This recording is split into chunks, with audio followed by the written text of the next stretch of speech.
தான் வரணும்னு அவகிட்ட சொல்லியிருந்தேனே, உன்கிட்ட சொல்லல? இல்லம்மா, சொல்லல. எதையும் அடக்க முடியாம கொழுப்படுத்து திரியறாளுங்க. இவளுகளோட மாரடிக்கிறதே என் பொழப்பா போச்சு. பின்னால பாத்ரூம் இருக்கு, போயிட்டு வந்து இந்த மருந்து எடுத்து குடி. போடி, சீக்கிரமா வா. அண்ணன் போட்டுக்கிட்டு போறான். வளப்பு அப்படி, என்ன பண்றது? வீட்டுல போய் சொல்லிட்டு இப்படி திரியறாளுங்க.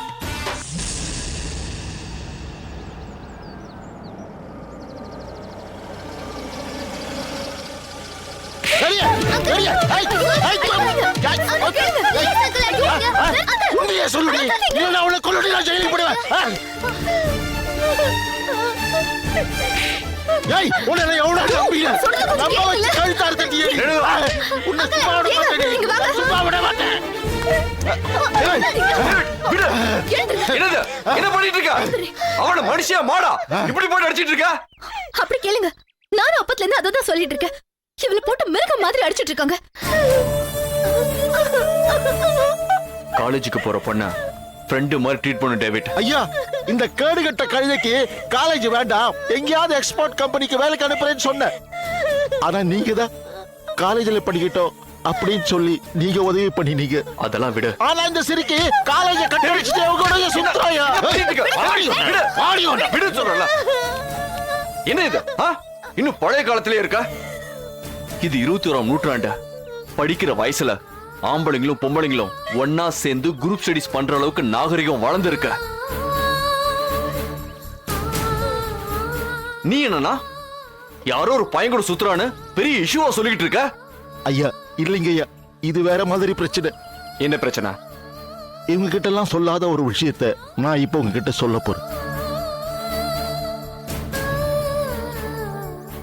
இவ யாரையா காதலிச்சு அவனால ஏமாந்து போய் இப்ப வயிற்ற ரொப்பிட்டு வந்து நிற்கிறாயா?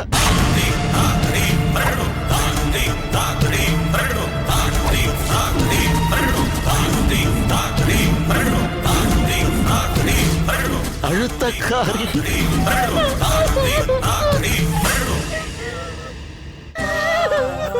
எவ்வளவோ அடிச்சு மிரட்டிலாம் கேட்டு பார்த்துட்டு எதுவுமே வாய திறந்து சொல்ல மாட்டேங்கிறாயா இவ?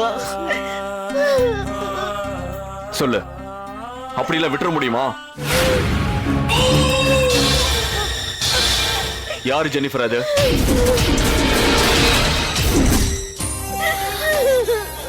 இங்க பாரு, யார் என்ன சொல்லு,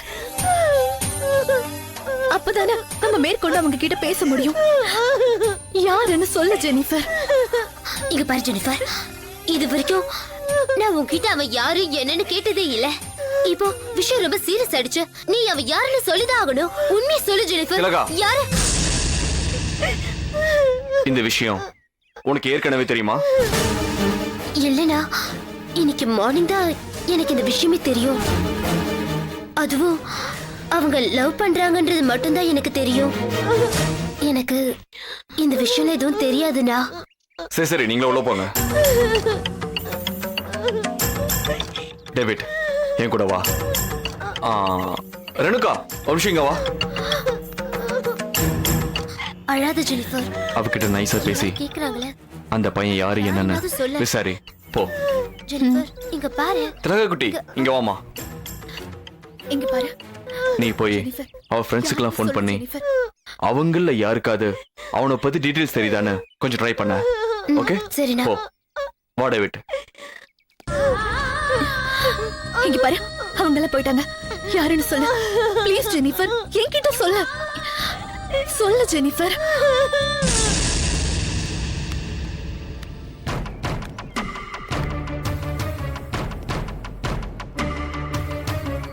டேவிட், இந்த மாதிரி விஷயத்தெல்லாம் கண்ணாடி பாத்திரத்தை ஹேண்டில் பண்ற மாதிரி பண்ணணும். முரட்டுத்தனம் கூடாத. நான் சொல்றது கவனமா கேள. சொல்லுங்க ஐயா. ராத்திரி அவகிட்ட போய் சென்டிமெண்டலா பேச. சின்ன வயசுல இருந்து நான் உன்னை எவ்வளவு கஷ்டப்பட்டு வளர்த்திருக்கேன், நீ இப்படி பண்ணலாமான்னு கேட்டு அழு. உனக்கு நீயே சமாதானம் ஆயிக்கிற மாதிரி பேசு. அந்த பையன் யாருன்னு சொல்லு, அவனுக்கே உன்னை கல்யாணம் பண்ணி வச்சாருன்னு சொல்லி டிராமா ஆடு. எப்படியாவது அவ காதலிக்கிறவன் பேரை சொல்லிடுவா. அப்புறம் பஞ்சாயத்தை வச்சுக்கலாம்.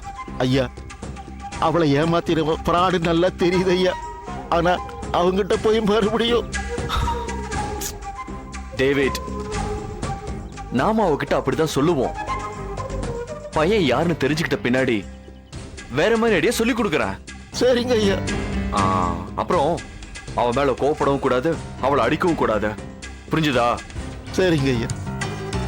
போ வரேங்க ஐயா. போ, நான் பாத்துக்கிறேன். ரேணுகா, என்னாச்சு? அவ ஏதோ சொன்னாளா? அவ வாய் திறந்து எதுவுமே சொல்ல மாட்டேங்கிற, அழுத்தக்காரியா இருப்ப போல இருக்கு. எதுவும் சொல்லலங்க. அண்ணா. குட்டி, என்னம்மா, ஏதாவது நியூஸ்? இல்லண்ணா, அவனோட ஃப்ரெண்ட்ஸ் எல்லாருக்குமே கால் பண்ணி நான் விசாரிச்சிட்டேன். அவனோட பேர் கூட அவங்களுக்கு தெரியாதுன்னு சொல்றாங்க. அதை விட முக்கியமான விஷயம், அவனை பத்தி எந்த விஷயத்தையும் என்கிட்ட சொல்லல அப்படின்றாங்க.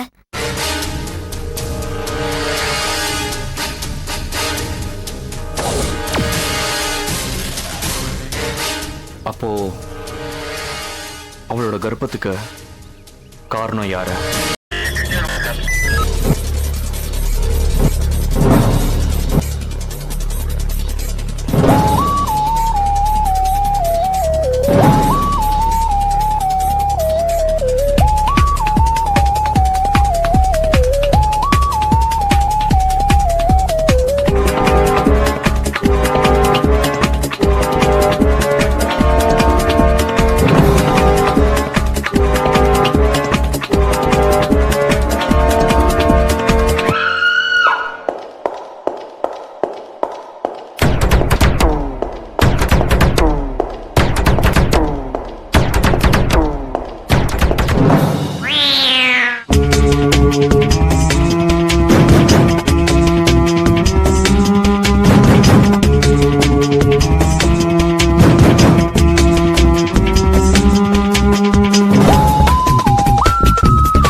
If you enjoyed this video, kindly like, share, comment, and for further our interesting videos, subscribe our channel below.